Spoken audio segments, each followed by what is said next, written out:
सभी साधक भाइयों को जय सिया राम, जय शिव शंकर, जय माता रानी। मेरे प्यारे साधक एवं साधिकाओं, जैसा आप पिछले दिनों में देख रहे हैं कि हमारे द्वारा कई सारी अप्सरा साधनाओं पर वीडियो बनाए गए हैं और उसी क्रम में आज एक अप्सरा का यहाँ पे आपको पूरी जानकारी दी जाएगी कि कैसे विधि विधान से वो सिद्ध होगी, कितना समय लगेगा, क्या क्या चीज़ें होंगी। आज हम लोग आपके लिए एक नई अप्सरा की साधना लेके आए हैं। इसका नाम है रतिविलासी अप्सरा साधना। साधकों, आज इस वीडियो के माध्यम से हम नए साधकों को ये भी बताएंगे कि आपको किस साधना से शुरुआत करनी चाहिए। आप तंत्र क्षेत्र में आए हैं तो सबसे पहले आपको कौन सी साधनाएं संपन्न करनी चाहिए, ये वीडियो के अंत में आपको हम बताएंगे। आप इस वीडियो को पूरा देखिए, समझिए और आप हमारे जो डिस्क्रिप्शन है उसमें जाइए, वीडियो के डिस्क्रिप्शन में जाइए, वहाँ देखिए हमने बहुत सारी साधनाओं के बारे में जानकारी दी है, उनका विवरण दिया है। आप उनको देखिए, जो आपको पसंद आ रही हैं उस साधना को आप कर सकते हैं। साधकों, अभी तक अगर आपने हमारे चैनल को सब्सक्राइब नहीं किया है तो चैनल को सब्सक्राइब कर लें, क्योंकि प्रत्येक दिन हमारे चैनल पर एक नया वीडियो डाला जाता है। अगर आप पहले दिन वीडियो देख रहे हैं और फिर कभी आप देखना चाहें तो आपको नोटिफिकेशन नहीं मिलेगा। हो सकता है कि आप भूल जाएं किस चैनल पे वीडियो थी, तो आप जैसे ही चैनल को सब्सक्राइब करेंगे तो आपको एक नोटिफिकेशन मिल जाएगा। जब वीडियो यहाँ से डाला जाएगा तो आप तुरंत या अगले दिन या जब भी आपको समय मिले तो आप देख सकते हैं। बिना नोटिफिकेशन के ढूंढना बड़ा मुश्किल हो जाता है, क्योंकि हमारे चैनल पर वही साधनाएं बताई जाती हैं जो सत्य होती हैं, जिनको हर साधक आसानी से कर सकता है। कोशिश ये की जाती है कि ऐसी साधनाएं बताई जाएं जो सौम्य हों, मानव हितकारी हों और अच्छी साधनाएं हो जो सफल होती हों। ऐसी साधनाएं बता के क्या फ़ायदा जो सफल ही ना हो। तो आप लोग इस चैनल से जुड़िए।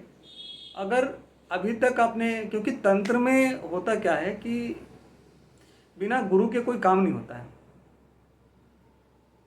बहुत सारे साधक ऐसे होते हैं जो जिन्होंने गुरु नहीं बनाया और वीडियो देख लिया, किताब पढ़ ली, तो साधना करने बैठ जाते हैं। साधना कर सकते हो, नो डाउट, क्योंकि आपका अधिकार है साधना करना। तो साधना तो करोगे, लेकिन सफलता मिलेगी कि नहीं मिलेगी, कितनी मिलेगी, वो चीज़ नहीं पता होती है। तो एक गुरु का होना आवश्यक होता है जो आपको दिशा निर्देश दे सके, समय समय पर आपको जानकारी दे सके, बता सके, आपका मार्गदर्शन कर सके। तो अगर आप गुरु दीक्षा लेना चाहें तो हमसे जुड़ सकते हैं, या किसी और को भी देख सकते हैं जो आपको योग्य लगे, लेकिन किसी न किसी गुरु का सहारा जरूर लें। अब हम बात करेंगे रतिविलासी अप्सरा की। साथियों, ये रतिविलासी अप्सरा जो है, ऐसी अप्सरा है जिसको पुरुष और महिला दोनों लोग आसानी से घर में बैठ के कर सकते हैं। पहली बात तो ये है, और इसमें किसी प्रकार का कोई भी आपको दिक्कत नहीं होगा। सौम्य साधना है, 100% सफल होने वाली साधना है। 3 दिन में ही आपकी सफलता प्राप्त होती है इस साधना में। तो साधकों, इस साधना को आप करिए और इस साधना को आप किसी भी रूप में रतिविलासी अप्सरा को सिद्ध कर सकते हैं। वैसे तो ये साधना जो रतिविलासी अप्सरा है वो अधिकतर प्रेमिका रूप में सिद्ध होती है सबसे ज़्यादा, और आप चाहें तो इसको बहन, माता, पत्नी रूप में सिद्ध कर सकते हैं। अब पत्नी रूप में तो वही लोग सिद्ध कर सकते हैं जिन्होंने शादी ना की हो, क्योंकि आपने अगर शादी कर ली है और फिर और पत्नी बनाना चाहते हैं तब तो थोड़ी सोचने की बात है। लेकिन अगर आप शादीशुदा नहीं हैं तो आप चाहें तो इसे पत्नी रूप में सिद्ध कर सकते हैं। अगर आप पत्नी रूप में सिद्ध करते हैं तो जब आप इसकी साधना करेंगे तो अपने बाईं ओर आसन लगाकर इसका आसन लगाएंगे और साधना प्रारंभ करेंगे। ये साधना एक सौम्य साधना, घर में ही होने वाली साधना है। इसमें कोई दिक्कत नहीं है, कोई समस्या नहीं है। आराम से सिद्ध होने वाली साधना है। अब अगर हम बात करें कि इस साधना जब ये संपन्न होगी तो फिर आपको क्या क्या फायदे मिलेंगे, क्योंकि बिना फायदा के तो कोई वो काम ही नहीं होता है। तो साथियों, जब ये साधना आपकी संपन्न होगी, प्रत्यक्ष संपन्न होगी, तो रति विलासी जो अप्सरा है वो आपके सारे बिगड़े काम बनाते हैं, हर प्रकार से साधक को प्रसन्नता देने का कार्य करती है। जितने भी आपके दुश्मन हैं उनको भी मित्रता में बदल देगी। अगर कोई काम तुम्हारे रुके पड़े हैं तो वो काम बनवा देगी, धन आने के रास्ते खोलेगी और आपको सभी प्रकार के सुख प्रदान करेगी। जो हमारी माताएं बहनें हैं, अगर वो साधना करना चाहती हैं तो इसको बहन रूप में या माता रूप में सिद्ध करें, बहुत आसानी से सिद्ध हो जाएगी। हो सकता है 3 दिन की बजाय 1-2 दिन और फालतू लग जाए, लेकिन साधना तो सफल ही होगी। हमारे द्वारा जो भी साधनाएं आपको बताई जाती हैं वो सब हमारे श्री गुरुदेव द्वारा हमें प्रदान की जाती हैं, और श्री गुरुदेव द्वारा परीक्षित साधनाएं हमेशा प्रदान की जाती हैं। तो आप लोग बिल्कुल बिना झिझक के आसानी से साधनाएं कर सकते हैं। इस साधना में आपको कोई ज़्यादा तामझाम करने की ज़रूरत नहीं है। रात को 10 बजे साधना प्रारंभ होगी। किसी भी शुक्रवार से साधना प्रारंभ कर सकते हैं। होली, दीपावली, ग्रहण और आपको जितनी भी 4 महारात्रियां हैं, होली, दीपावली, जन्माष्टमी, दशहरा, इन चारों रात्रियों से आप साधना प्रारंभ कर सकते हैं। किसी भी पूर्णिमा को प्रारंभ कर सकते हैं। तो इसका विधि विधान बहुत सरल है। आप जब ये साधना करेंगे तो सबसे पहले इसमें खुशबू का ज़्यादा विधान है कि आप इत्र ज़्यादा प्रयोग करेंगे। जब नहाएंगे तो उसमें भी इत्र पानी में डाल देंगे, नहाएंगे। अपने बालों को, ये जो बाल हैं आपके, इसको भी थोड़ा खुशबूदार कर लेंगे। आप जब अप्सरा का आसन लगाएंगे, अप्सरा का आसन हम लगाते हैं, एक लकड़ी का चौकी लेंगे, चौकी पे लाल कपड़ा डाल देंगे। लाल कपड़ा डालने के बाद में फिर उस पर स्प्रे बढ़िया से सेंट वगैरह कर देंगे, और फिर स्प्रे करने के बाद में उस पर गुलाब की फूल की माला उसको अर्पित करेंगे। अगर माला ना हो तो एक बुके ले लो, फूलों का बुके आता है। बुके भी ना मिले तो गजरा ले लो, गजरा ले लो बढ़िया सा, उसको फूलों खुशबुओं से महका करके आप उस पर रख दो, उनको अप्सरा को भेंट कर दो। तो इसके अलावा इस साधने में कोई यंत्र वगैरह नहीं लगना है। आपको मेवे की सफ़ेद मिठाई बनानी है, लाल मिठाई बना लो, वो अर्पित कर दो।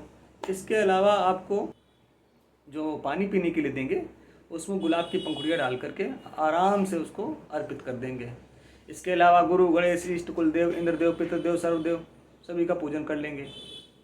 तो सारी चीज़ें होने के बाद में आप अपना साधना प्रारंभ करेंगे। और सबसे इम्पॉर्टेंट बात, अभी तक आपने कोई सुरक्षा मंत्र अगर सिद्ध नहीं किया है तब भी साधना को कर सकते हैं। बिना सुरक्षा मंत्र के साधना होती है। इसमें कोई कवच, कीलन, कोई भी मंत्र नहीं यूज होता है। आसानी से घर में बैठ के ये साधना आप सिद्ध करेंगे। और मैं एक या 2 सूचनाएं आपको देनी है। 2 सूचनाएं मैं दे देता हूँ। पहली सूचना तो ये है कि दीपावली आ रही है, और दीपावली पर जिन लोगों को बिल्ली की जेर चाहिए हो सिद्ध की हुई, वो दीपावली पे ही या ग्रहण काल में सिद्ध की जाती है, तो वो जेर अगर चाहिए हो तो वो आप हमसे संपर्क करके ले सकते हैं।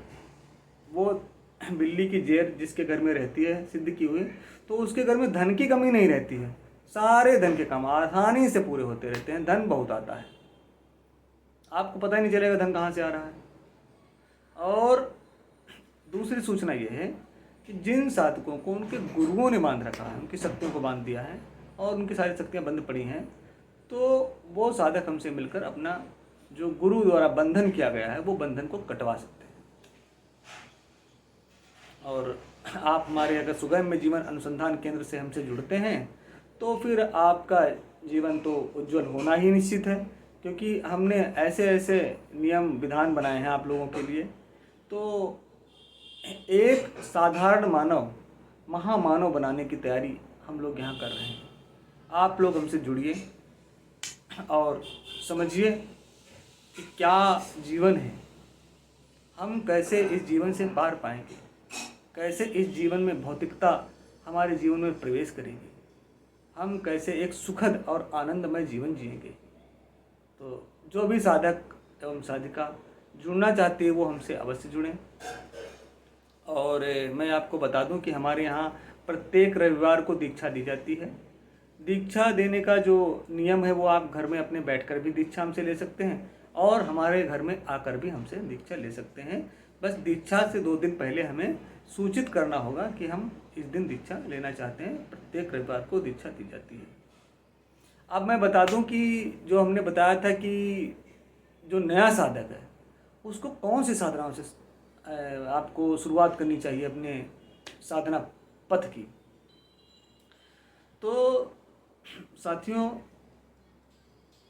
जो साधना पथ है वो आपको अप्सरा और प्रेतों की साधनाओं से चालू करना चाहिए। उसके 2 कारण हैं कि ये दोनों जो साधनाएं हैं वो ऐसी साधनाएं हैं जो साधक को नुकसान नहीं पहुंचाती हैं। बहुत सारे प्रेत होते हैं जो बाहर सिद्ध किए जाते हैं, आप उनसे चालू ना करें। जो घर में सिद्ध किए जाने वाले प्रेत हैं, जो घर में सिद्ध की जाने वाली अप्सराएं हैं, आप उनसे चालू कीजिए। और किसी साधना को अगर प्रारंभ कीजिए, अगर कुछ उसमें आपको अनुभव हो रहे हैं तो उसको कुछ दिनों तक कंटिन्यू कीजिए। ये नहीं कि 1 दिन की साधना है तो 1 दिन में ख़त्म कर दिया। 1 दिन की साधना है, अनुभव हो रहे हैं तो आप उसको 4-5 दिन आगे बढ़ाइए। अपने गुरु से बातचीत कीजिए कि क्या इसमें करना चाहिए, कैसे अनुभव हो रहे हैं। तो आप इस प्रकार से काम करेंगे। और इसमें जो अप्सरा साधना बता रहा था अभी, रति विलासी अप्सरा साधना, इस साधना में साधक को साधना करते समय नींद सबसे ज़्यादा आती है। तो ऐसे मैंने नींद से निपटने के लिए, कि नींद तो आ रही तो साधना कैसे हो, तो आप एक पर्ची पर मंत्र लिख के पहले से ही रख लेंगे, क्योंकि मंत्र साधक नींद में भूलने लगते हैं, कहना कुछ और कहेंगे कुछ और, तो उसमें आँख बंद होने लगेगी। आप अपने पर नियंत्रण करके रखें और पर्ची पर मंत्र लिखा हुआ है, जैसे भूल रहे हैं तुरंत देख लें। कोशिश ये करें पहले ही कंठस्थ कर लें, लेकिन नींद में तो भूलना संभव है, तो आप तुरंत उसको देख करके उस मंत्र जाप करेंगे। और जब यह अप्सरा आपके आसपास होगी तो आपको एक ठंडी ठंडी हवाओं का झोंका महसूस होगा। इसके अलावा एक अलग प्रकार की खुशबू आपके आसपास दौड़ेगी। आपको लगेगा कि कुछ विशेष खुशबू है, जो हमने इत्र लगाया है, जो हमने धूप लगाई है, उससे अलग कुछ खुशबू है। क्योंकि हो सकता है आप पहले प्रत्यक्ष ना हो, लेकिन ये प्रत्यक्ष होने की निशानी है कि प्रत्यक्ष हो जाएगी। क्योंकि अप्सरा का अगर आना हो चुका है, आ गई है, अप्रत्यक्ष है, तो प्रत्यक्ष करने के लिए और जब चाहिए प्रत्यक्ष कर लो। तो ये कुछ निशानियां हैं। हो सकता है चिकोटी भी काट ले, आपको शरीर में सनसनाहट जैसी महसूस करे। तो ऐसी छोटी छोटी बारीकियां होती हैं, जो निशानियां होती हैं, जो आपको अप्सरा साधना के दौरान आपके शरीर में या आपके आसपास में हलचल होती दिखाई देगी।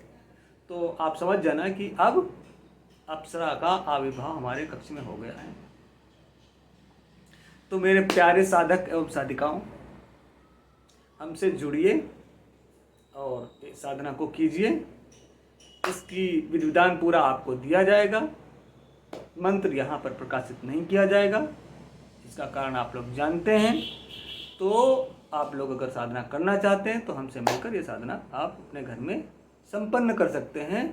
इसी के साथ हम इस वीडियो को यहीं पर विराम देते हैं। मिलेंगे अगले वीडियो में, तब तक के लिए जय जय सिया राम।